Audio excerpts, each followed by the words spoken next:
Hello, yes, welcome back to another non-Yu-Gi-Oh video. I think it's pretty well established at this point that I'm kind of just doing whatever I want, and I'm just doing this for fun because these videos get like 10 views, and I am okay with that just because I have fun doing these. So I rewatched Danny Phantom, and I am going to rank the episodes like I have with Avatar: The Last Airbender, Teen Titans, all the rest of that good fun. And as per our usual arrangement, I'm only doing one row. I'm not doing, S tier, A tier, all the rest of that because there's something to enjoy in every single one of these episodes. So I'm just going to put them in a row. Which one do I think is the best? On and on down the line to which one I like the least. But there's something to enjoy from every single one of these episodes. So I'm just going to put them in one line. So without further ado, let us get started. And thankfully for this one, I can go ahead and explain at the beginning that they have put the two-parters in one, so I don't have to do that myself. All of the two-parters, which are in order: Rainstorm, The Ultimate Enemy, Reality Trip, and Phantom Planet. They have all been put into one by this tier maker, so I don't have to do it myself, thankfully, for this one. So let's dive right on in. First up is the pilot Mystery Meets. As per our usual arrangement, just starting with episode one, there's not really much to talk about. And, nothing really profound happens. This is just the introduction to all of our characters. Danny really doesn't have many things going for his character or his powers. I don't even think he can use the no, he doesn't get the ghost ray till much later. He barely has control. If I recall, he's only had his powers for about a month in this episode. So it's just, episode one, introduction to all of our characters. Episode 2, Parental Bonding. This is where Mr. Lancer thinks that Danny should have a parent-teacher conference with his parents, and this is where he gets his overshadow ability and kind of overshadows his dad to do the parent-teacher conference meeting for him. This is also where that dragon ghost lady comes in, and Paulina accidentally ends up with the dragon amulets. And it's going to be a running thing throughout most of the series that Danny and Tucker both have a crush on Paulina, and she's like the hot girl of the school, and all the dumb antics that go with that. This is a school of 14-year-old kids, so it's early high or late middle school, early high school is going to be all those dumb shenanigans that go with that. But this is also the start of Danny and Sam's journey, because then Sam ends up with the amulet. He has to save her, and then they end up dancing with each other at the end, and you start to see a tiny little spark of things beginning. But of course, it's going to take the rest of the series in order for that to go anywhere. But slightly more happens in this. This is episode one, just a basic introduction to our characters. A little bit more happens in this one. I have a feeling a lot of these early episodes are going to end up at the bottom, so we're kind of just checking things off the list as we go along here. Next, One of a Kind. This is the introduction to Skulker, the quote-unquote greatest ghost hunter in the ghost realm. This is just a bunch of like weird, dumb shenanigans. Skulker finds out that Danny is half ghost, half human, and he is a hunter of rare collectibles, usually in the form of living things. So he's just like, half ghost, half human. You will make a fine addition to my collection. Insert General Grievous joke here. And the entire episode is just the antics of him hunting him. There's a really dumb gag that that persists throughout the rest of the series, that Tucker's PDA, yes, we're in the era of PDAs at this point in humanity's history, gets attached to Skulker, and Tucker can hack into Skulker's technology to make him go elsewhere because he has an appointment to study about purpleback gorillas, which is another theme going on throughout this episode. It's just a whole bunch of dumb antics going on happening here. And I really, really don't know where I want to put this one, because, again, early Danny Phantom, just not much is going on here, so I'm not really sure where I want this.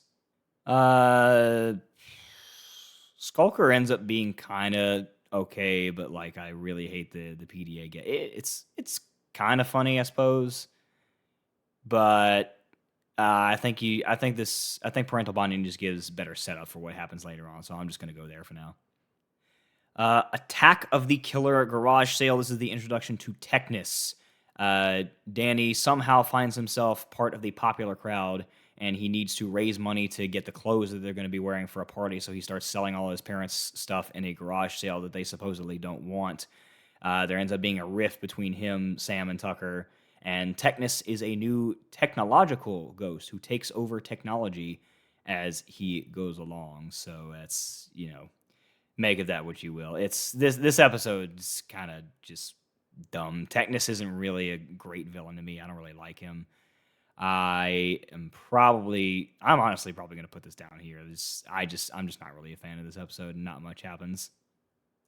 Next, splitting image. This is when Danny has to get transferred to a new locker, and Sidney Poindexter is a ghost that inhabits his new locker, and he ends up getting stuck in Sidney's little own pocket ghost zone because Sidney sees him as a bully. And to be fair, Danny is kind of being arrogant with his powers, kind of using them for personal bullying at this point, which Sidney does not like. And it's just him trying to get back and reconcile with all the rest of that. It's, again, early Danny Phantom, not really much great happens here. I think I'm going to put it just over Mystery Meat, but that's early Danny Phantom. What can I say?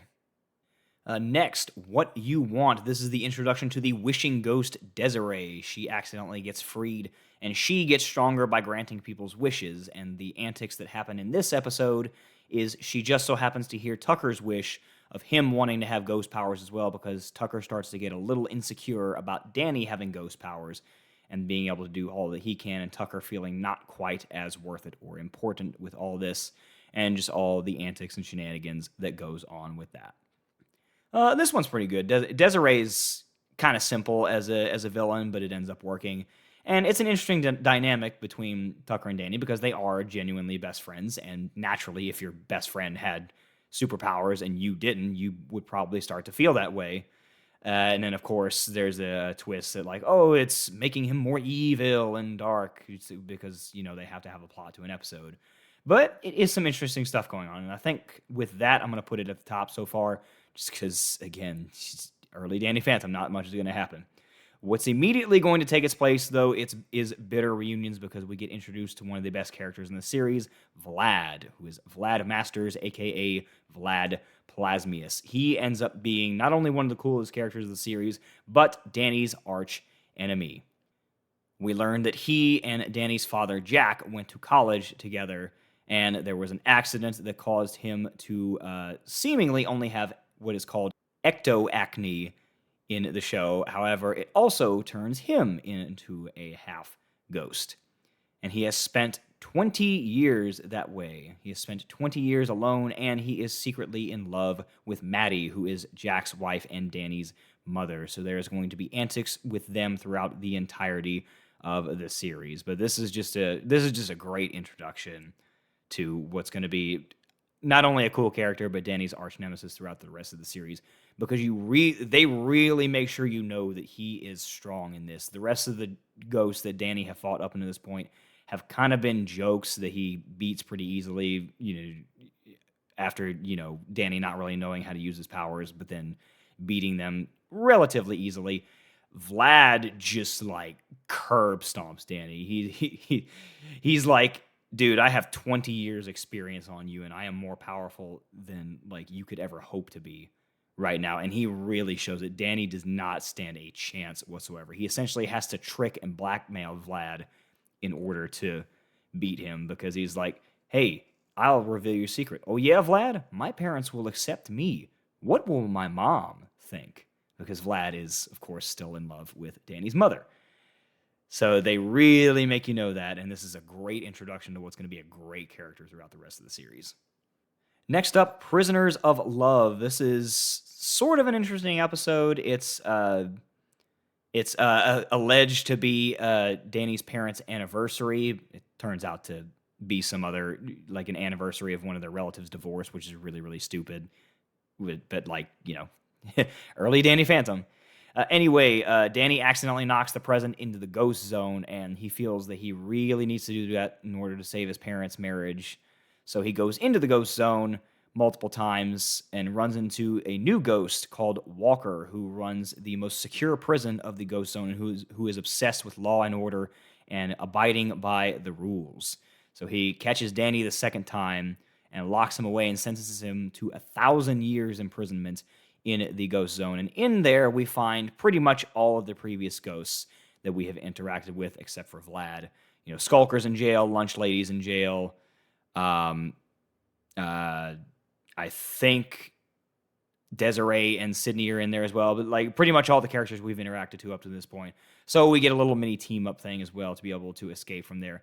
But it ultimately turns out not to really matter because, as it turns out, humans are the ghosts in the ghost zone. Humans just pass right through everything, so Danny has an easy way out at the end of the episode. This isn't bad. I'm leaning to put it right here because it is kind of an interesting episode. Walker is not bad. But like the stuff that happens between Danny and Tucker's relationship and What You Want, I think is just a little bit better. And then not much happens in the rest of the episodes. So I think I'm gonna put it right here for now, and I'll kind of play around with that. If I feel so inclined to change it later on, then that will happen. Oh, also, by the way, a funny thing is that the lunch lady actually ends up getting a few speaking lines in this, just like everybody.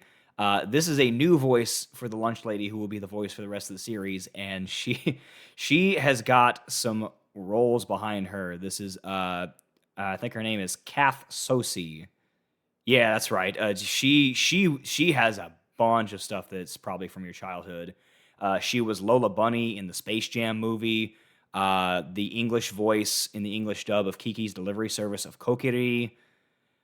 She's Kanga in like the early Winnie the Pooh stuff, like the Tigger movie and all the rest of that. She was a couple characters in Rugrats. Like she was a bunch of stuff in a lot of those early things. Oh, she was also more recently she was young Nick Wilde in Zootopia. So you may be familiar with her if you hear that voice from now on. So I thought that was very funny. Next, My Brother's Keeper. This episode is actually really interesting for several reasons. First off, we are introduced to Spectra and Bertram. Bertram is Spectra's assistant who can kind of shapeshift and take different forms. Sort of a few caveats, but he's really just there to support Spectra. Spectra is the new school counselor at Danny's school, Casper High, and she is feeding off of the students' misery in order to power herself up. And she's doing this to everybody, including to Danny, who is starting to notice it more and more because he's getting more and more sloppy with his fighting because he's gotten better at this point. But he's making just dumb, sloppy mistakes he shouldn't be making anymore. And it's because of the way that his emotions are being manipulated by her. And the only person unaffected ends up being Jazz, and then Danny has to save the day and save Jazz later on. But the other cool thing that happens in this is Jazz accidentally sees Danny transform into Danny Phantom. She does not reveal that she knows, choosing to help him out from the sides from now on. But she will know for the rest of the series, and I don't think she reveals to Danny that she knows until, I think it's the Ultimate Enemy. Yeah, I think that's right. But Jazz ends up helping Danny from the sidelines for a while. That ends up being pretty cool. I think I'm going to put it under Vlad's introduction, because Vlad's just cool. But this is a really cool episode. A lot of implications later on for the series that are really cool. Shades of Grey is another pretty cool one. This is the introduction to Valerie as a ghost hunter. Not much to say about this. This is pretty cool. Valerie's dad was a pretty big shot at a security company, but Danny ends up fighting another ghost in that company and proves that the security system really isn't all that ghost equipped. So he ends up getting fired. Valerie's life ends up taking a bit of a downturn because of that. She gets really angry and bitter at ghosts. And then a quote-unquote mysterious benefactor, who we immediately learn is Vlad because we see him disappear with a smile, indicating that he does it, gives her some pretty high-tech ghost hunting equipment. So she ends up becoming a professional ghost hunter of Amity Park. And we, of course, learn later on this is for several reasons. Of course, to cause antics with Danny and other ghosts, but to collect data on all the ghosts in Amity Park, particularly Danny, which ends up being important later on. This, I am tempted to put above this because Vlad's introduction is really cool, but Valerie being the foil ghost hunter for the rest of the series is also really, really cool. I think I'm going to keep Vlad. I think I'm going to keep Vlad's introduction just there, but that's really, really cool. Fanning the Flames, I guarantee you remember at least the most famous part of this episode. This is the introduction to Ember. I guarantee you remember the song, you will remember my name. The song has 2 lines and it was everywhere. This is, I guarantee you've heard it before. This episode, first of all, is very funny because Ember is voiced by Tara Strong, who is like your entire childhood among, oh goodness, what was her more note? I cannot talk. Her more notable roles were this. She is Timmy Turner in Fairly Odd Parents, Raven in Teen Titans, Ben Tennyson in Ben 10, Bubbles in Powerpuff Girls, Truffles in Chowder, Terrence in Foster's Home for Imaginary Friends. Like this lady is just everybody. So I find it very funny that she is here as well. But of course, yes, Ember's introduction. She is an interesting enough character, but this episode is really just here to serve as a kind of another boost to Danny and Sam's relationship, because midway through the episode, Ember puts a love spell on Danny because she's strong enough to do that at that point. Danny ends up head over heels for Sam. Sam was able to resist it because of some headphone things. And at the end of it, you see that, yes, Danny was under the spell, but he's kind of starting to really feel those things, and they start to question where their relationship is going with that. So it's just another bump in the progression of their relationship, which is cool. I'm hovering around the Spectra episode for this one. I think I am going to put it just above it. Yeah, that feels right. I'll play around with it later on if I need to. Teacher of the Year. This is one of those episodes that just ages kind of poorly because, well, first of all, this is the return of Technus. Danny ends up sleeping through a pretty important test because he was up all night playing games with Tucker in this. I forget what the game is called, but, just insert generic online video game here. Technus ends up getting into the game, and this proves how dated this episode is because the goal of the game is you get past all 10 levels, which gets progressively more and more difficult. You're collecting the different keys, and if you collect all the keys, you beat the game and get access to the internet, which is a joke to us nowadays because this is just from the era when the internet was kind of new and people didn't really know as much about it, and it was just, it was just a different time. It's very funny. The plot is we have to stop Technus from getting to the internet, otherwise he's going to do massive damage to the entire world. It is what it is. It's just very funny with, how poorly it aged with the idea of the internet. Overall, this episode's not terrible, but again, I just don't really like Technus all that much as a villain. He's just kind of whatever. So this episode's gonna go kind of down. It's definitely above the other Technus episode just because of the hilarity of the internet, but I'm not really a fan of this. It's I'm probably gonna put it above the pilot, but yeah, that feels well. Some of the interactions between Danny and Mr. Lancer are actually kind of cool in this episode. So just for that alone, you get a rare moments of nice moments between Danny and Mr. Lancer. So it may go up a couple for that, actually. Yeah, I think there feels about right. I'm gonna keep it there for now. Oh, by the way, I forgot to mention that Mr. Lancer is voiced by Ron Perlman, who is the early 2000s Hellboy, for those of you who remember. So I found that very funny as well. So Hellboy is Danny's teacher. Next up is Fright Nights.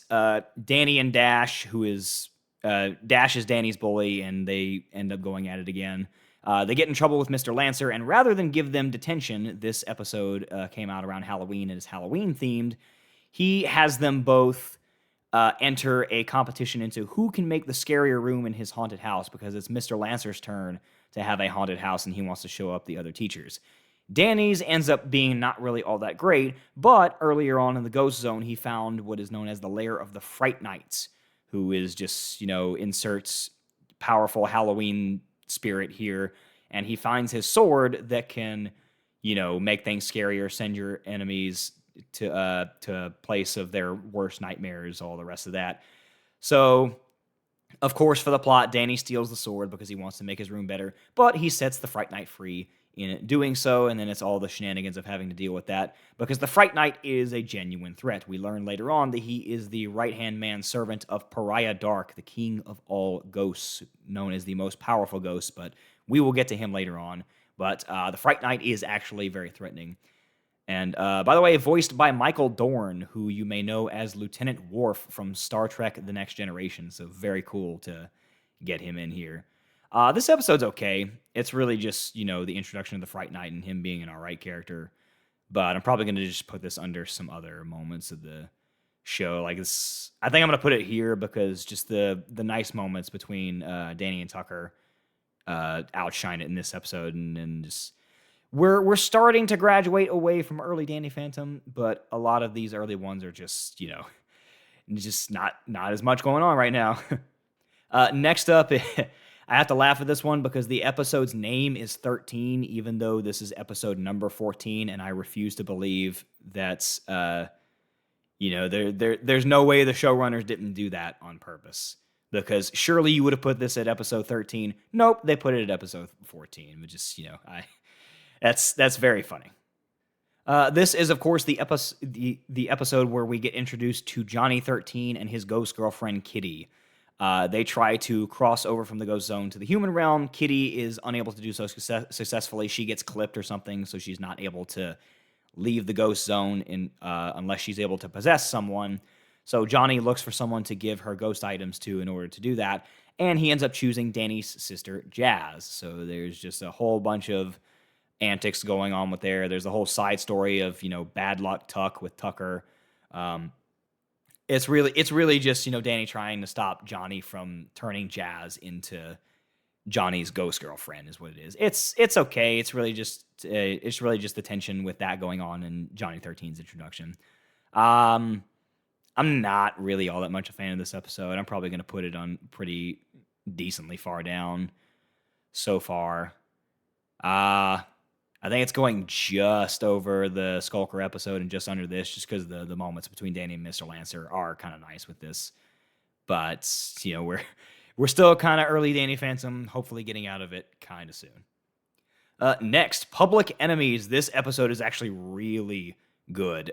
Walker has found a ghost named Wolf who has a unique ability to be able to claw into the real world from the ghost zone and vice versa at will, which of course makes him an incredibly powerful asset to be able to use.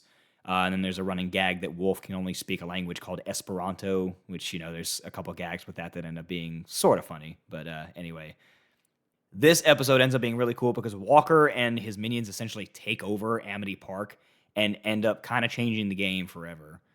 Up until this point, Danny has been kind of seen as both kind of a fright, but also sort of a local hero in Amity Park.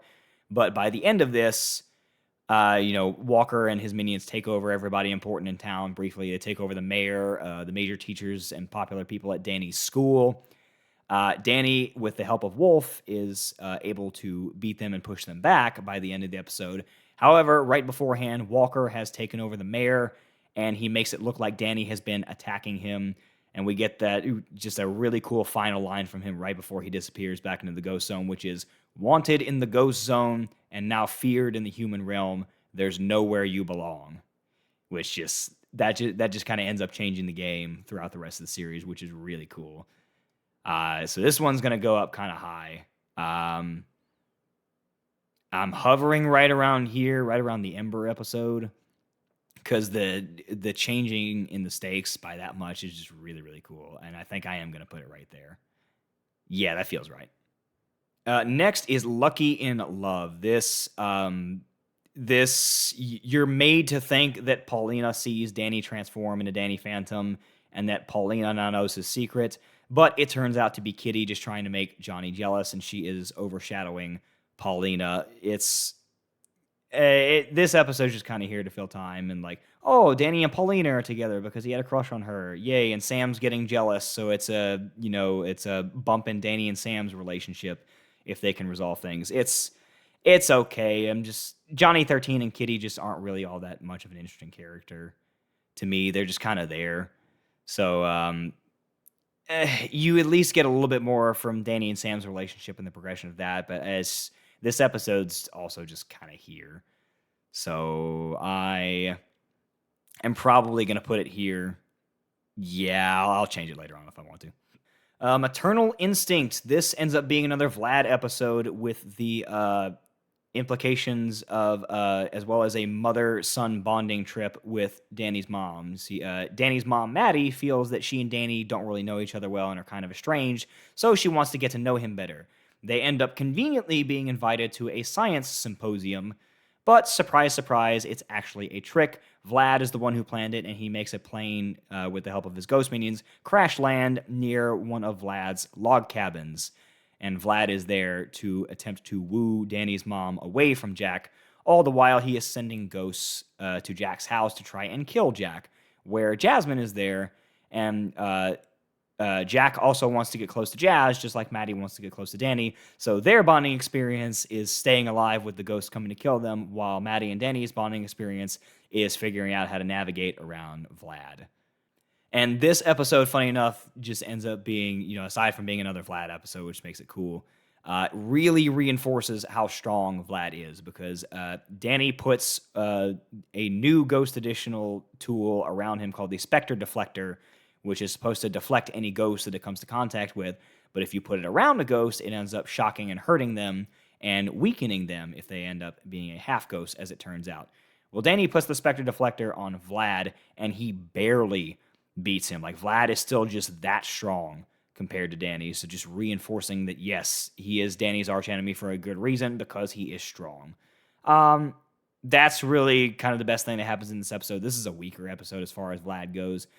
But you do actually get a really nice insight into how Vlad is starting to see Danny, because, yes, Vlad is trying to be sleazy and steal Maddie away from Jack, but it really is out of a nice place of him wanting a family, him feeling cheated out of it years ago, and he is starting to see Danny as the son he never had, which is how Danny ends up tricking him in the episode. But it is sort of a nice sentiment, and you can kind of see where Vlad's coming from, at least in that aspect, aside from all the rest of the cartoon villain evil thing. But taking the good with the bad here, I am still probably going to put this down kind of lower.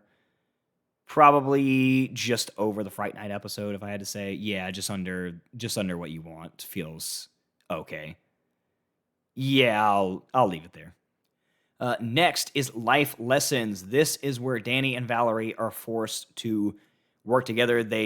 Danny knows who Valerie is at this point, but Valerie does not know that Danny is Danny Phantom at this point, which, of course, is going to be a running joke throughout the rest of the series, because people can't figure out that Danny Fenton is Danny Phantom, which, haha, play on words. But Skulker is starting to hunt Danny, but then he decides to hunt Valerie as well, because she has been deemed worthy to be hunted by him. So then he attempts to hunt them both together. And there's this whole side story with, they're taking a home ec class, and they have to take care of a flour sack and pretend that it's a child.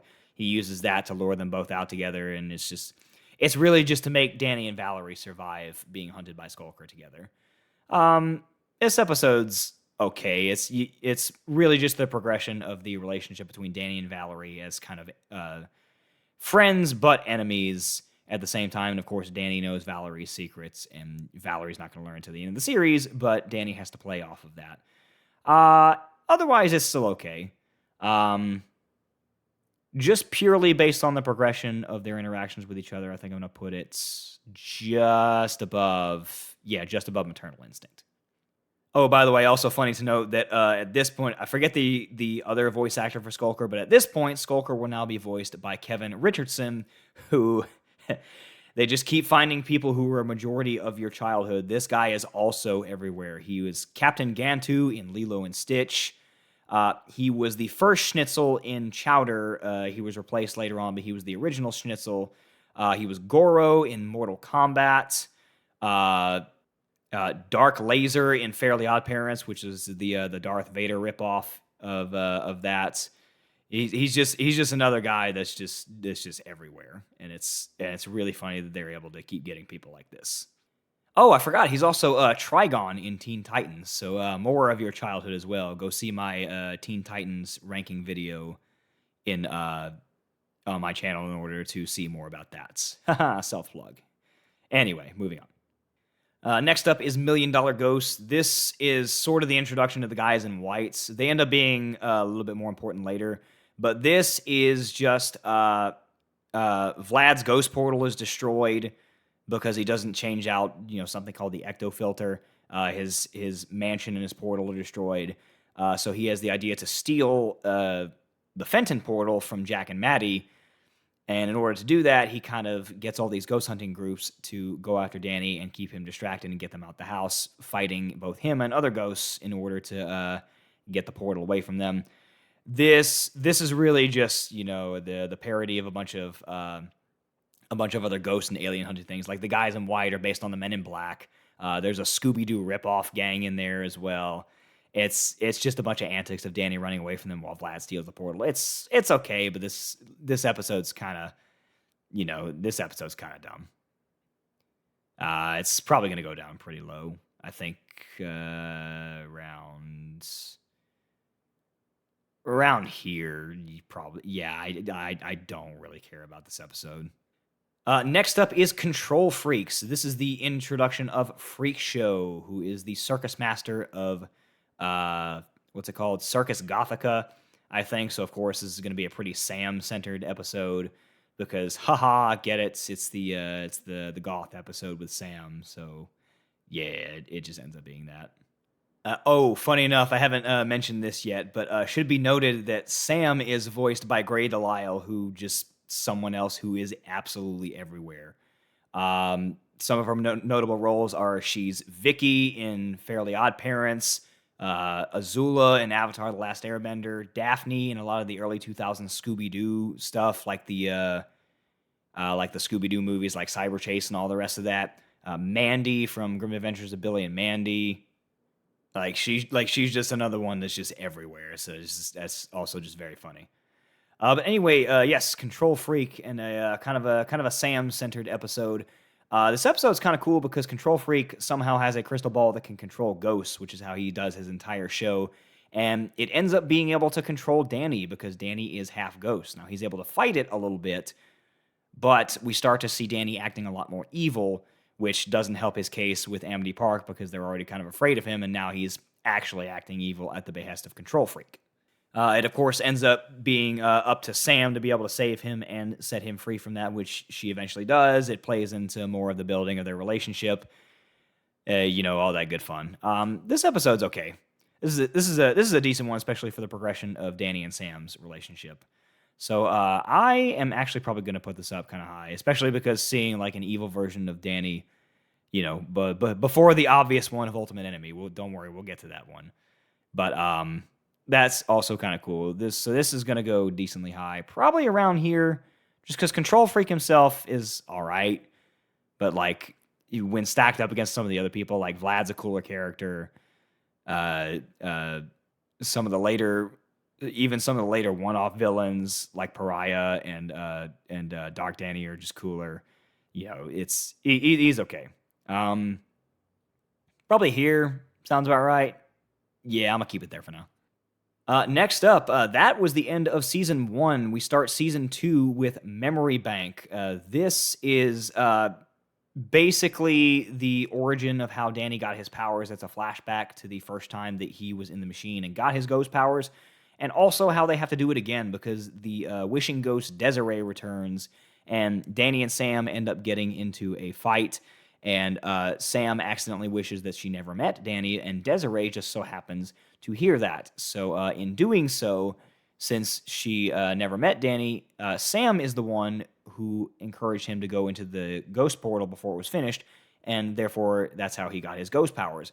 Well, since he never met her, he never got his ghost powers, and so all the ghost antics keeps happening, but now he doesn't have his powers to be able to do that. So Sam has to kind of reintroduce herself, and they have to get Danny's powers back, and it's some nice character moments between them. This is just another relationship building episode for them, getting them closer so that they can eventually get into a relationship. But there are some really nice moments in here for them, and it's also nice to see the origin of Danny. This is gonna go pretty high. It's like I'm considering putting this over Public Enemies, which I think is correct. I just don't know if I'm gonna put it over Valerie's ghost hunting introduction. I'm kind of hovering around here. And I think I am gonna put it just above this because the moments between them in this are actually really nice. Plus, you get a little bit of an origin of how Danny got his powers, so that's really nice. Doctor's Disorders. This is the return of Spectra, as we come to find out, because a bunch of kids are coming down with a sickness that turns out to be ghost bugs biting them and giving them ghost powers. And the reason for this is Spectra is kidnapping them and stealing some of their DNA so that she can make the perfect body for herself, combining all the best traits of people. You know, it's Paulina's beauty, Dash's strength, Jazz's intelligence, and, you know, go through all the rest of the students. But she needs Danny's DNA in order to make it complete because he is half ghost, half human. So she needs that to be able to fully stabilize the body. And it's just all the antics that happen there. This episode's okay. There's a few cool interactions with some of the characters, but overall, nothing profound that you wouldn't get in bigger moments in other places. I'm not really sure where to put this one. It's probably going up higher than some of these. I think just under the Fright Night feels fine. Yeah, we're gonna put it there. Pirate Radio. This one is funny enough. Youngblood's introduction comes later on in the Fenton Menace, but the episodes go kind of out of order in this season, if I recall correctly. But this is the first chronological episode where we see him. This is the introduction to Youngblood, who, funny enough, is voiced by Taylor Lautner. Yes, Shark Boy himself voices Youngblood. I refuse to acknowledge him as Jacob from Twilight because I think everybody wants to forget about Twilight. But Shark Boy himself is the young ghost bratty kid, and that is very funny to me. This is also Ember's return. Youngblood and Ember team up to kidnap all the adults in Amity Park in order to power their ghost ship thing that they have, and, you know, all the shenanigans that happen from there. And it's up to the kids of Amity Park to be able to save them whenever that happens. And Danny has to kind of corral them because the people obviously don't really like Danny. He's not really a popular kid. And he's just like, all right, name me anybody else who has professional ghost hunting parents. No? All right. That was kind of cool for what it is. And then, you know, Ember comes back. They have to fight Ember and Youngblood and all their crew that they have. It's a cool enough episode for what it is, and some more moments between Danny, Sam, and Tucker. And for some reason, the Fenton Ops Center can just like detach and become a blimp because Danny's parents have the money for that for some reason. You know, it's it's a cartoon. What can I say? I think I'm gonna put it around here. No, actually, I'm gonna go because some of the moments between Danny and Valerie are okay with that. The getting a bit more of Vlad's intentions in that are better. Around here feels okay. Yeah, I'm gonna keep it there for now. Rainstorm, the first two-parter. This is this is where Vlad kind of pretty much most major problems in this series happen because Vlad was messing around. And this time he is searching for, of course, more power, and he learns of two things called the Ring of Rage and the Crown of Fire, which were wielded by the Ghost King Pariah Dark in the past. So he finds the ring, and he needs the Crown of Fire in order for it to be able to work. Well, the Crown of Fire just so happens to be lying in what is known as the Sarcophagus of Forever Sleep, where Pariah is sealed away. So Vlad, of course, unlocks the sarcophagus and sets Pariah free. And we get all the antics and shenanigans with that, and they really step it up in this, because Pariah is known as the king of all ghosts for a reason. Every single ghost flees the ghost zone trying to get away from him because he is just that strong and terrible. The Fright Knight comes back because the Fright Knight is his number one henchman. He drags the ghost zone. He drags Amity Park into the ghost zone because he knows that the ring is there. Vlad has stolen the ring and hidden it, and Pariah obviously wants it back so that he can be all powerful again. And just like so many cool things happen. Like Vlad and Danny have to team up in order. It's your classic enemies team up to defeat the greater enemy. Danny has to corral all the other one of his ghost enemies like Skulker and Technus and Desiree and Ember and all the rest of them to fight against Pariah. All of them come back with their original voice actors, so good to see everybody back. And Brian Cox, I believe, is the one who voices Pariah. The most notable thing I can remember him for is he was William Stryker in the second X-Men movie. So make of that what you will, if you think that's cool or not. But no, some of the fights that they have done in this are really cool because, of course, Danny and Vlad fight each other because Danny figures out that Vlad is responsible for this. His fight with Pariah is obviously really cool. He has to use the Fenton suit, which is really, really draining on its user, but Danny is able to use it more effectively because he's half ghost. And even then, he barely is able to get Pariah back into a position where he's sealed away. They barely beat him. Pariah is just that strong. It's a really, really cool fight, and this is a good two-parter. And I think this is going straight to the top. This is the best one so far. I have a feeling something's going to dethrone it later on, but we will talk about that probably in short order, actually.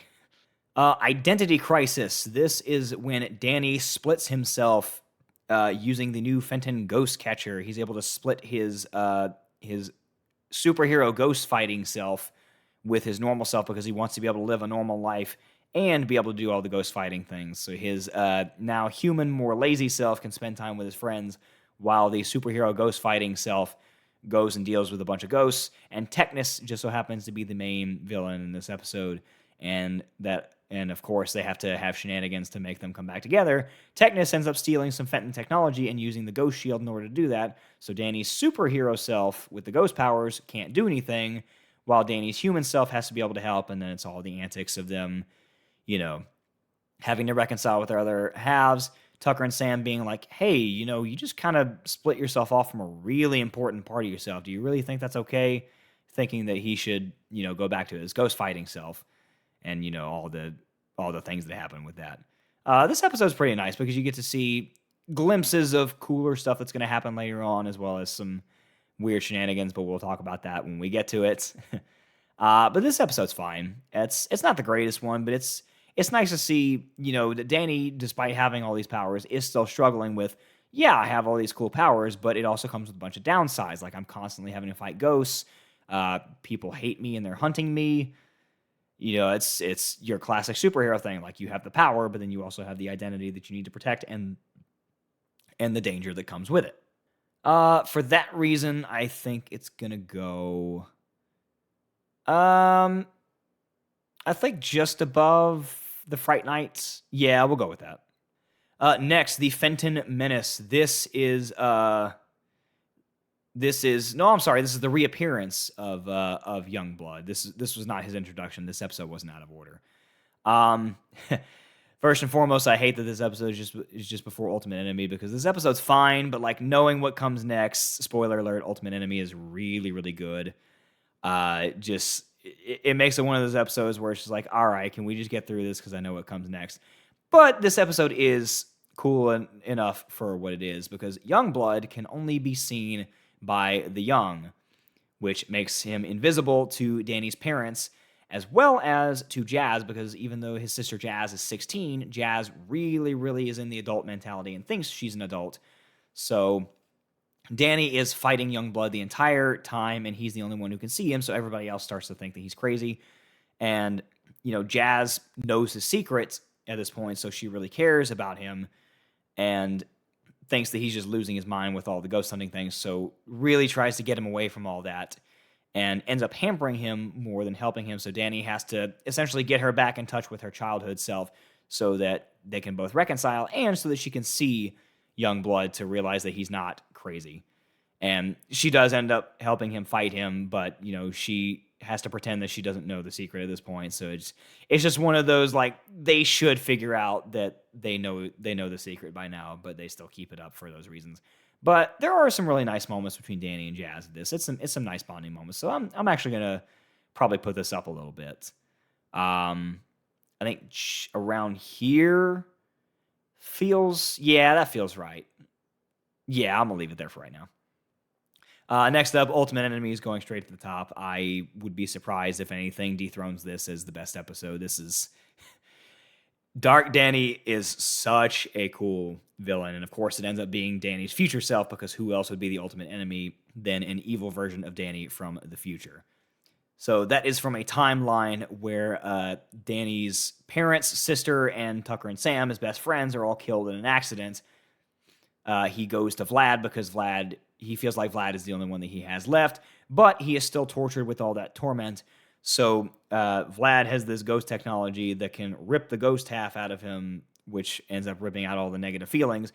Well, in separating the ghost half this way, it ends up being different than what happened in Identity Crisis later on. It fully separates the ghost half, including all the ghost malice that lies in Danny's ghost half, which then proceeds to rip the ghost half out of Vlad, merge with it, and become Dark Danny or Dan Phantom. Because, of course, go from being called Danny to being called Dan. You're more mature now.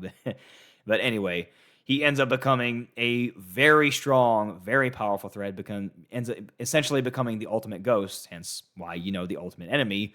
He single-handedly brings both the real world and the ghost zone to its knees, but Amity Park ends up having an adequate enough ghost shield to keep him at bay for all those years until he develops the new Ghostly Whale ability, which is this incredibly powerful ability that just one-shots weaker ghosts, neutralizes all the ghost shields in there, and he is just such a threat.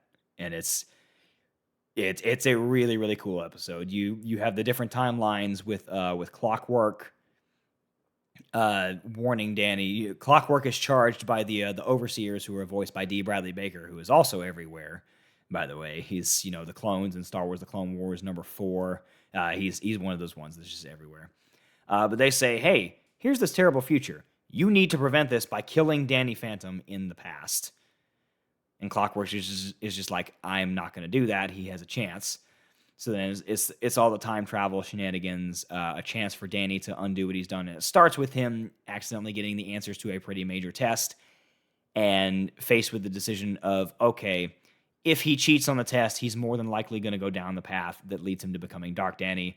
And if he doesn't, maybe there's hope for him. And just the fights that happen in this, all the character moments, it's just so good. I could go on forever about this, but it's so good. Next is the Christmas special, The Fright Before Christmas.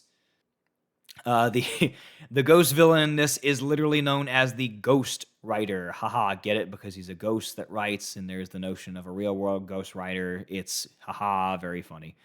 But this is just your token cartoon episode. Danny really does not like Christmas because his parents constantly fight at his parents are constantly fighting at Christmas time because they just can't agree with each other about is Christmas good or not. And then Danny travels to the ghost zone to let off some steam, and he accidentally destroys a new manuscript from the ghostwriter. So then the ghostwriter uses his powers to put Danny in his new story, which ends up being a Christmas story. Like, everybody in the episode has to speak in rhyme, and there's a bunch of wall breaks with Danny acknowledging, hey, I know I'm in your story, let me out of this. And he's like, no, you're in my power. You can't escape. This is your trial. This is your fate. It's all the different things that happens there. It's, as a comedic episode, it's pretty funny. I will admit that I have kind of a soft spot for this episode. It's gonna go high, but probably not above some of these more serious moments, like all the rest of these. Well, actually, I think I am going to put it above Public Enemies. Yeah, just under Valerie's introduction, because I do have kind of a soft spot for the comedy in that episode. So, yeah, I'll keep it there. Secret Weapons. At this point, after the Ultimate Enemy, Jazz has revealed that she knows Danny's secret, and she wants to help with the ghost hunting from this point onward. And she really just ends up getting in Danny's way. But she still wants to be of help, so she hacks into Danny's computer, realizes that Vlad is half ghost, and then pretends to run away from her parents' house to get into Vlad's good graces. Danny, of course, follows her, and Vlad is like, oh, you think I would just trust you? Prove it to me by ending Danny. And they get into a fake fight with the suit. Turns out Vlad has been working on an upgrade of the Fenton suit that Danny used to fight Pariah from Rainstorm in. And there's, it's just more of Vlad, seeing Danny as a son he never had, and Jazz as potentially a daughter that he never had. He wants a family of his own, and he's able to be tricked by them in that way. So Jazz ends up helping in the end, and it's just more bonding moments between Danny and Jazz. It's fine, but I think the moments in some of the other episodes are just a bit better. Like there are moments in Phantom Menace I think are just a little bit better. Um, and honestly, I think the moments between Vlad and Danny in this episode are better. So I'm probably gonna put this. No, I think I'm gonna go even further down. Yeah, here feels about right. Yeah, all right. I'll move it if I need to later on. Next, flirting with disaster. Technus returns, and he is trying to make his way up to a satellite. That way, he can hack into most of the computers of the world. And in doing so, he elevates Valerie as an even more dangerous ghost hunter. And what also happens in this is Danny and Valerie kind of end up in a relationship at this point. There had been some moments beforehand, but they officially decide to start dating throughout the rest of this. And you get some nice moments in between them. And of course, Valerie ends up also fighting Danny at the same time. And then you of course get the inevitable moment of Valerie breaks up with Danny at the end of the episode because she doesn't want to endanger him in fighting the ghosts, in particular the ghost boy, not knowing that Danny is the ghost boy. So there are really nice moments in this, and I'm tempted to put it up pretty high, which I probably will. But once again, just Technus. This is the one time that Technus is actually kind of dangerous because he's kind of playing with Danny's emotions at this point, because Danny does feel pretty serious about Valerie at this point, and vice versa, Valerie for Danny. And Technus actually kind of becomes dangerous because he's hacking into a supercomputer as he's doing this, trying to, take over the world's computers, which would be pretty threatening. And he's actually kind of a menace in this one. He isn't as much of a joke in this, which makes him a little bit more interesting. So this one's actually probably going to go up a little bit. I think I'm hovering around the Freak Show episode, and I think just above it feels correct. Yeah, I think I'm gonna do it there. And matter of fact, I think I'm gonna move Shades of Grey down just a little bit. I'm actually gonna put these next to each other and move these up after other consideration. Yeah, that feels right. Micromanagement. Jack, I forget what he calls it, but it's basically the equivalent of a something that's supposed to make ghosts weaker, and it's basically a shrink ray. So Danny and Dash end up getting shrunk down. Dash has great respect for Danny Phantom, of course, not knowing that he's Danny Fenton, and still bullying on him. And they have to survive his parents' house being really, really tiny, make their way back up to the op center where the shrink ray thing is, and unshrink themselves because Danny is progressively losing his powers as he stays shrunk. All the while, Skulker is hunting them. Skulker has the advantage of his suit still working, even if his ghost powers don't work. So Skulker is, of course, much more dangerous, especially as Danny is still losing his powers throughout all the rest of this going on. So Danny and Dash have to work together. It's a a bully team up episode. It's fine, but it's not really as it's not really as meaningful as a bunch else that's going on in these episodes. It's gonna go down pretty low. I think just above the Johnny 13 episode. Yeah, that feels right. Beauty marks. There's a beauty pageant being held at Casper High, and this is the Ghost Dragon lady coming back along with her brother, who is also a Ghost Dragon and more powerful. This beauty pageant is essentially a ruse to find a bride for the Ghost Dragon dude. Also voiced by D. Bradley Baker, by the way, so just being everywhere, even in this show. But this really just serves to be more relationship moments between Danny and Sam is ultimately what it is. Yes, they overcome the threats, but it's pushing Danny and Sam closer together because Danny ends up as the judge of the beauty pageant. Sam enters it because she's concerned for Danny, and you can imagine what happens from there. The development between them is really nice, so I'm gonna this is gonna end up going above some of the rest of these. I think I'm leaning. I am probably gonna put this just. No, I'm gonna put it under the Valerie episodes. Yeah, that feels right. King Tuck. This is another Tucker insecurity episode. they set some mummy ghost free, and Tucker, of course, ends up looking like some ancient Egyptian pharaoh, ghost king, whatever it was, and the ghost mummy is using Tucker to, make essentially a pocket ghost dimension where he is fully in control, and it's basically a rehash of what you want, except Danny has his new powers, which might I complain a bit about one of the things that happens in this episode, and I know this is a nitpick, but this is just something that stands out to me. Danny is now able to use the ghostly whale ability that his evil older self is able to use, and that ability single-handedly brought the world to its knees. And Danny uses it on the Sphinx in this episode, and it doesn't work. What do you mean it doesn't work? I am like, I know it's a nitpick, but that just bugs me so much. Like, it's so stupid. But anyway, getting back to the episode as a whole, it's essentially just worse what you want, and it's fine, but it's a lot of the same stuff that episode rehashed. It's probably gonna go down a bit lower for some of these. I think it's even gonna go under the other Spectra episode and the Prisoner episode. Yeah, I'm gonna put it down there. It's just a worse rehash, is all it is. Like, we've been here before, and it really is just me being salty about the ghostly whale not working on the Sphinx. Like, come on. But anyway, I digress. Masters of Time. This episode is really cool.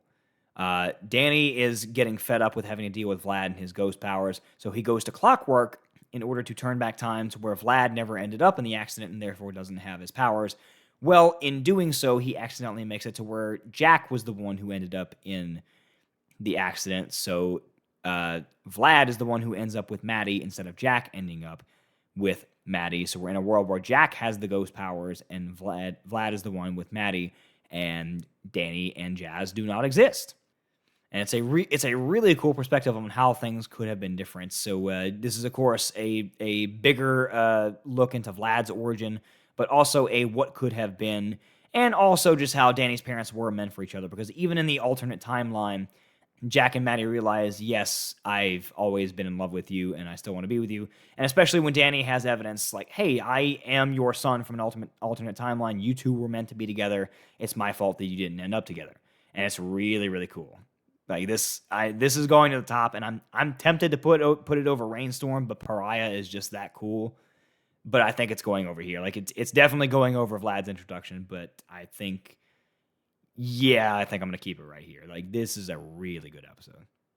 Speaking of good episodes, Kindred Spirits. This is where we get introduced to Danny Phantom. This time Danny with an I, because it's Danielle Phantom, abbreviated as Danny. Haha, get it? There's another Danny Phantom. Anyway, now this is actually really good, because we learn that Vlad has been attempting to make a perfect clone of Danny. Like, this time he's really taken the notion of Danny as the son he's never had to, yes, he actually does want a half-ghost son, just like Danny, so he's attempting to clone him. There's only one problem. Every clone that he makes of Danny is unstable. He needs a DNA sample of Danny in mid-transformation in order to stabilize him, because he has data and DNA from Danny in his ghost form and his human form, but he needs one mid-morph in order to stabilize the clones, and he's made several of them up to this point.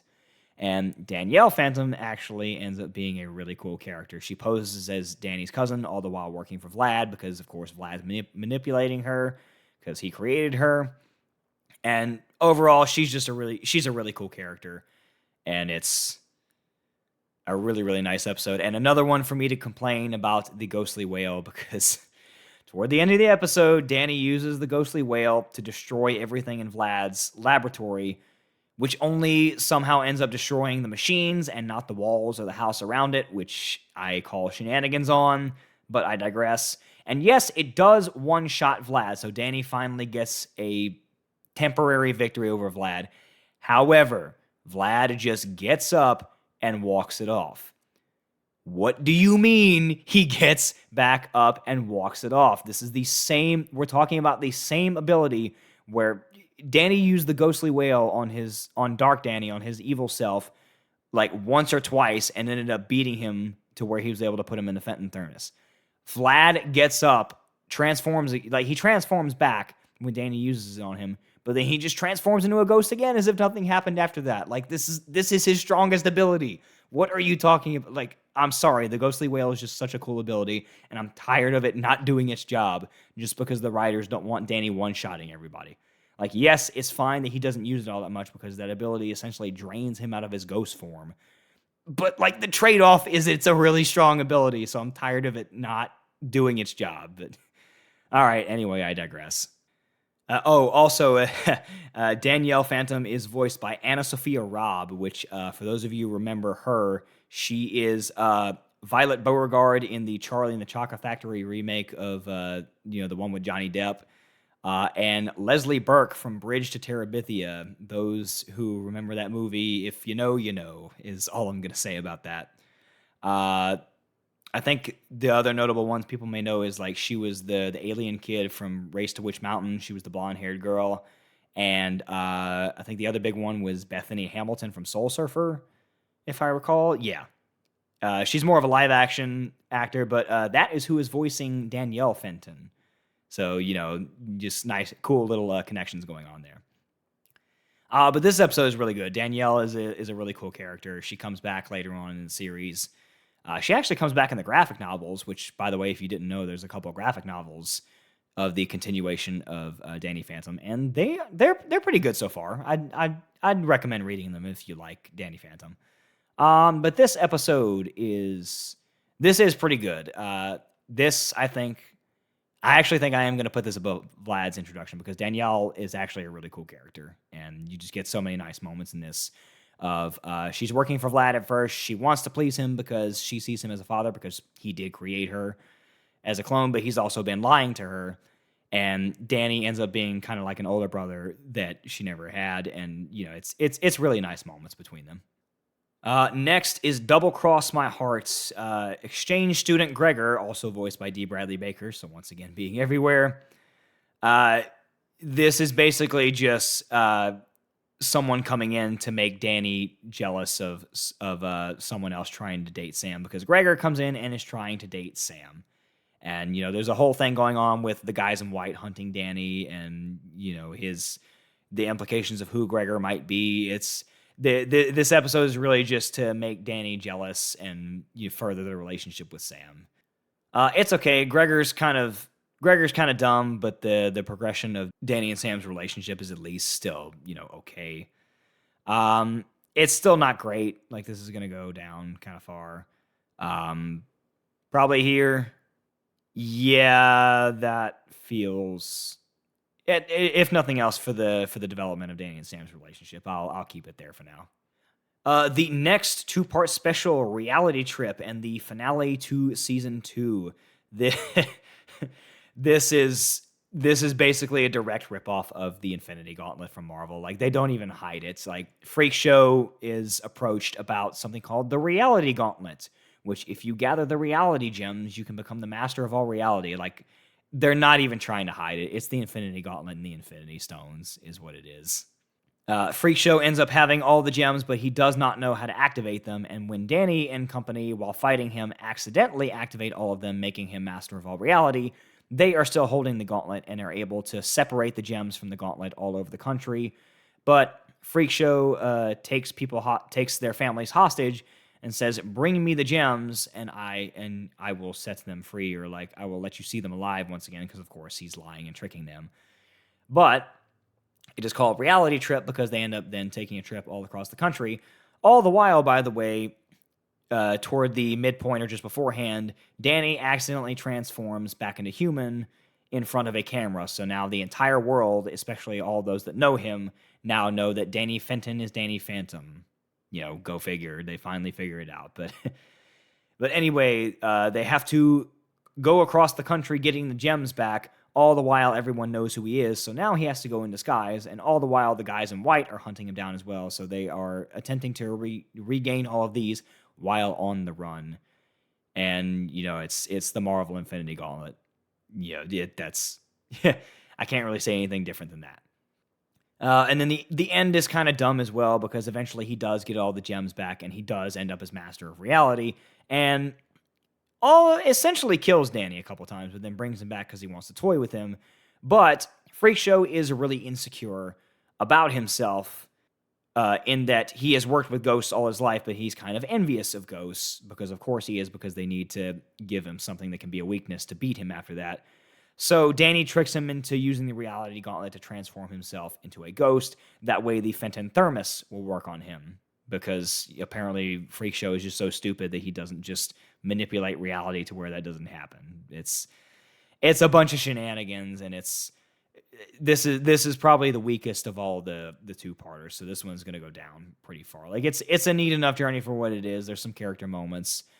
You get a nice touching moment with Danny and his family because his family does accept him after his secret, but he just ends up being like, I really don't want people to know my secret at this point, which I kind of find really dumb because everybody's accepted you at this point. Why would you want to undo that? But there's more show to be had, as you can see from the episodes down there. So of course we have to undo that. It's again, this is just a weak two-parter. Like it's gonna go above some of these, but like it's not like it's definitely not going up here with the other two. It's gonna go down pretty far.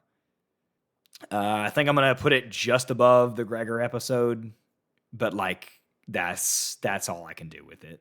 Yeah, that feels right.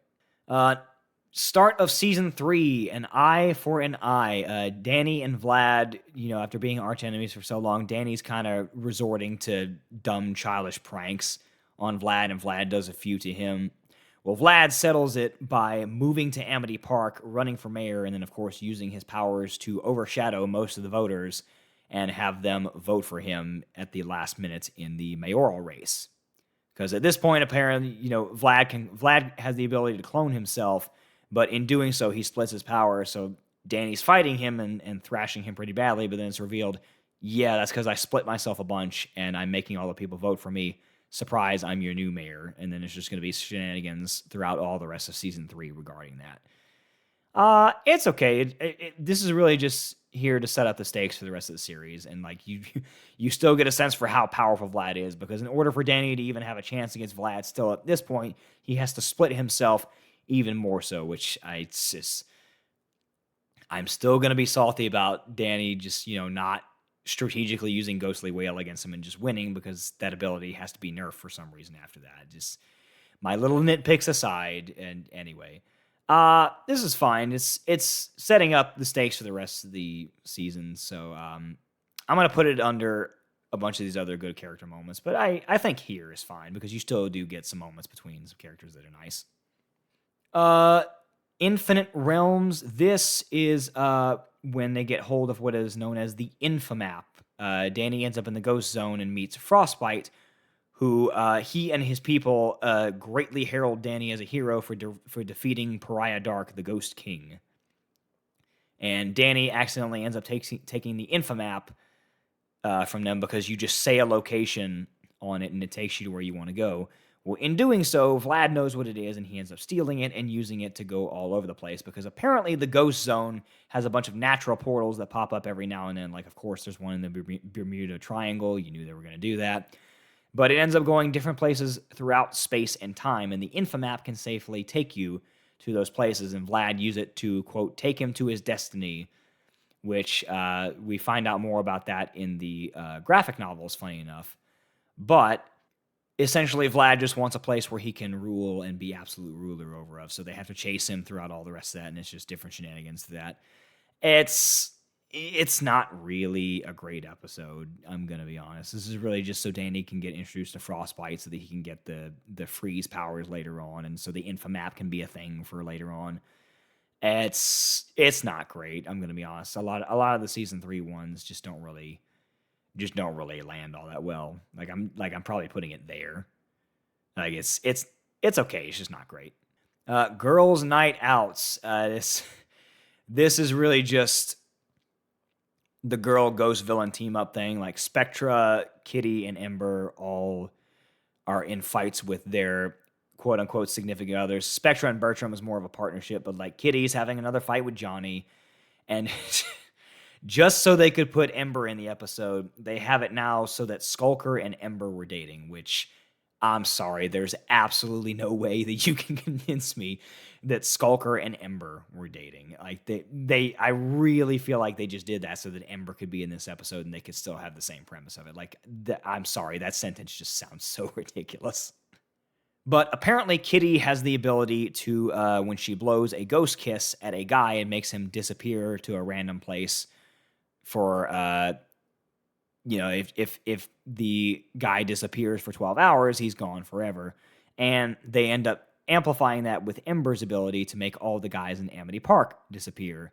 And then Ember uses her guitar hypnosis to, hypnotize all the rest of the girls in there, and is like, hey, it's girls' night out, all the ladies in Amity Park having a fun time together. And that's really what the episode is the only ones end up being left who, of course, aren't affected are Jazz, Sam, and Maddie, because, of course, they're the only ones left. Danny and Jack are out of town, and they're fighting their own, little ghost adventure. I think they're out fishing, and they have, like, a ghost version of the Loch Ness Monster or whatever it is.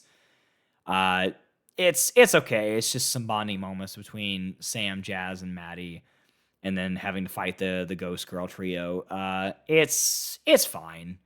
It's not great, but it's fine. It's definitely better than some of the rest of these. It's funny enough, I'd rather watch it than the reality trip thing, which just speaks to how not good that is. You get another song from Ember, which is okay. I am probably putting it under Fenton Menace just because of the moments between Danny and Jazz. Yeah, that feels right. Torrent of Terror. This is the introduction to Vortex, the weather ghost. Vlad is he is the mayor of Amity Park, and he seeks to kind of artificially inflate his approval numbers. So he frees the weather ghost Vortex, and just so conveniently happens to have the ghost barometer that keeps him under control. So Vlad claims to be able to fix the weather. Like, he makes Vortex make this really bad storm, but then makes him clear it up right afterwards, claiming credit for it, which, like, yeah, it's a cartoon. Like we know this wouldn't work in the real world, but just, like, we have to go along with it because it's a cartoon. But then, of course, Vortex fights back and breaks the barometer eventually, and so now he's free across the world and making all kinds of weather havoc. He ends up shocking Danny in the moment to be able to do that, so Danny temporarily has weather powers as well. And so, of course, Danny has to be the one to beat him because he can use his own power against him. But it's tied to his emotions, so you have to kind of manipulate Danny's emotions to do that, which ends up being its whole thing. It's fine. It's just one of these, manipulate Danny's emotions and probably advance him and Sam's relationship, because one of the ways they do that is they show him an image of what it would be like with him and Sam to be on a date. Like, it's just kind of here. Like, it's one of those weaker season 3 episodes. Like, this is probably going to go down a little farther. Like, it's probably going, I think, just under reality. I would probably rather watch Reality Trip, honestly. Forever Phantom. This is when we get, I don't even remember the ghost's name, is how forgettable this episode is, but he is a faceless ghost who seeks to find meaning by transforming into others. Well, he transforms into Danny because he's jealous of Danny's popularity, and then, a whole bunch of shenanigans result from that. People, being on Danny's side versus not, and then just making him more infamous as things go along. It's just one of those season 3 episodes that's just kind of there. It just feels like they were making more episodes just to make them. I am probably putting it under these. I think I'm even putting it under some of these. Like, I'm really not a fan of this episode. Like, I'm putting it above the Shrink Ray episode, but it's really, like, it's not great. I'm just not a fan of it. Urban Jungle. This episode's funny because Undergrowth, who is the main ghost tree villain in this, is voiced by Mark Hamill. So, getting able to get Luke Skywalker and Firelord Ozai in here just to pop in, because why not? And this is also the episode where Danny gets ice powers, because, of course, we have to give him new powers. Undergrowth ends up taking over Amity Park with his ghost plant abilities. He's starting to cover the planets in in his ghost plants. He ends up taking people over to tear down industrialization so that foliage can roam free. He ends up making Sam kind of his like undergrowth queen, whatever it is. And it's basically just an episode of Danny has to save the day to save his friends and save the town, and part of it for Sam as well. It's cool for what it is. Mark Hamill does a good job voicing the character. He's just, Undergrowth is just a simple character. Tear down civilization so that my plants may roam free and all the rest of that. If nothing else, Sam has a cool design at first whenever she's kind of evil. Her second design, when the foliage takes her over more, isn't as cool, but the first one is kind of neat. I'm still probably going to put it under some of these better moments. I think it's going to go, if nothing else, just for Mark Hamill and some of those moments just above that. But it's okay. It's fine for what it is. Living Large. The guys in white essentially buy the Fenton household because the government wants to launch what is essentially a ghost nuke into the ghost zone. Because they're like, all right, there's been too many ghost incidents. We're just going to blow up the ghost zone and be done with it. Which, apparently they have the technology to do that. But, whatever, I digress.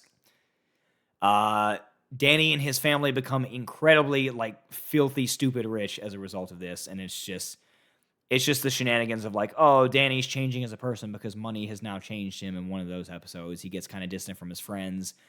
And his friends have to convince him, hey, please still be the same person that you were. And also, you're kind of important in ghost hunting. Because, the guys in white don't realize that if you destroy the ghost zone, you also destroy the real world because the two are connected and all the shenanigans that happen with that. It's your standard, character gets rich and changes who they are because of money, and their friends have to get them to see their former self and come back to them episodes. So it's okay, but it's just another one of those season 3 episodes that's just kind of here. I think I'd rather watch it over the Gregor episode, but it's just kind of there. Boxed Up Fury. This episode actually makes the Box Ghost threatening, which is funny because the Box Ghost has just been a running gag throughout this series. The only other time he's been threatening is in Ultimate Enemy, where you see his future version, and his future version is actually kind of threatening. So you're just like, oh, you're actually intimidating now. Oh no. Well, he starts this episode as, the same joke. But, of course, Pandora's box is in this episode because you have the Box Ghost. So you have to do the most infamous box in history from Pandora, which starts unleashing a bunch of evil. And then Danny has to get Pandora herself to help fight the Box Ghost with all the rest of that. And it's okay. The Box Ghost being a threat for once is funny, but this episode is just kind of here. Honestly, so I don't know what else to say other than just one of those season 3 episodes. It's fine, but it's going down some kind of I am probably putting it under. Yeah, that feels right under there. Feels right. It's just a season 3 episode. Frightmare. This is where the ghost Nocturne is essentially trying to put everybody to sleep because he feeds on people's dreams and in particular their nightmares. By the way, voiced by James Garrett, who you may also know as Avatar Roku from Avatar: The Last Airbender. So cool to see him in here. And this is of course just the absolute main reason that this is in here is to further Danny and Sam's relationship because they end up having the same dream of Danny and Sam are, Danny's popular and Sam is his girlfriend and all. So, it's in furtherance of their relationship is the main reason that you're here. But otherwise it's really nice. There's actually some good moments between them for those very purposes. There's some nice character moments with them and everybody in here. So they do a good job with this. I think I may put it above the Valerie episodes, honestly, because this is where they finally try to start to take Danny and Sam's relationship serious of okay, we're almost there in terms of fulfilling their relationship. So I think I'm going to put it just under Fright Before Christmas. Yeah, that feels right. There's the moments are really good. Claw of the Wild. This is the return of Wolf, who is trying to escape Walker again. his class ends up going to the middle of the woods on a camping trip, and people are disappearing. It's your standard cartoon people are disappearing episode, and the characters have to do something about it. And also, Wolf is there; they're helping him out and setting him free. It's okay. There's some good individual character moments with some people, but otherwise, it's not phenomenal. Like it's, I honestly think I'm putting it here. Yeah, I think it's going there. Destabilized Danielle Fenton or Danielle Phantom, however you want it. The girl Danny clone. She returns. She is not stable because in the first episode she used her powers too much. She started to disappear because every clone that Vlad made is not stable and is eventually going to disappear. Well, she doesn't want to disappear, so she finds Danny to see if he can, help save her life. Otherwise, she's going to disappear. Well, Vlad realizes that she's back and sends Valerie after her, who is now kind of at Vlad's beck and call. Uh, Mayor Vlad, I should say. She still doesn't know that Vlad Masters is Vlad Plasmius. She is the mayor's personal ghost hunter at this point. She sends Valerie after Danny to kidnap her to be able to bring her back so that he can hopefully make a better clone using her structure and her DNA. And Danny has to help save her life so that way she doesn't disappear. They have to convince Valerie that, like, no, actually she's friendly and Danny is also okay as a ghost. And, by the end of the episode, Valerie ends up finding out that Vlad Masters is Vlad Plasmius. Of course, they help out Danny to be able to stabilize her so that she's fine. It's okay for what it is. I'm gonna hover around here because once again, Danielle is just a cool character. There are some nice moments between Danielle and Valerie, and Valerie finding out Vlad's secret. The second to last episode, of course, but it is what it is. But this episode is really cool. I don't know if I like it better than it's definitely gonna go right next to the other Danielle episode. I just don't know if it's gonna go before or after. Probably after. Yeah, there are some really the character moments. They really did step it up from this, so I think here. But I think it's gonna still go just below Masters of All Time, just because that was such a good episode for Vlad's origin and the how Danny's parents met and getting all the ghost powers and all that. That's just cool. And then finally, the finale, Phantom Planet, the two-parter. There's really good stuff that happens in here, and then there's really unsatisfactory stuff that happens in here. I'm going to get the good out the way because there's unfortunately far more wrong with it than there is good stuff. The good thing is, of course, Danny and Sam finally end up in a relationship. They end up dating by the end of this episode, so we finally get the resolution to that. The bad is we once again rehash this thing of Danny struggling to, does he still want to keep his powers? Does he not? So he ends up willingly taking away his powers, and then his friends, like Tucker and Sam, kind of abandon him as a result of that because they're like, hey, like, you're still our friend, but like, we really like the ghost hunting thing, which just like really makes it seem like they were only with Danny because of his ghost powers, so that ends up being kind of sleazy. But then earlier on in the special, they were fighting Vlad around his. Vlad had stolen the Infomap again, and has a satellite near Saturn where he was studying a particular asteroid made of a material called ecto-uranium, which is anti-ghost material. So Vlad was, of course, going to use that for stuff. Well, they follow Vlad out there. They get the Infomap back. They temporarily beat him. Danny's now finally at a point where he can kind of go toe-to-toe with Vlad, especially with his ice powers that he has. And Vlad, in trying to stop them, ends up accidentally blowing up his own satellite, which sends the Disasteroid to Earth. So, of course, now Earth is doomed unless anybody can do anything. The countries of the world try to do something about it. None of their weapons work. And then Vlad outs himself as half ghost to the world, saying, I will make the asteroid pass through the Earth if you make me ruler of the world. And so they send Vlad after it. After doing all the rest of that, of course, all the while Danny doesn't have his powers at this point because he's given them up. And then there's the moment between Jack and Vlad, like, because Jack really, really liked Vlad. He liked Vlad as mayor. He still considered Vlad one of his best friends.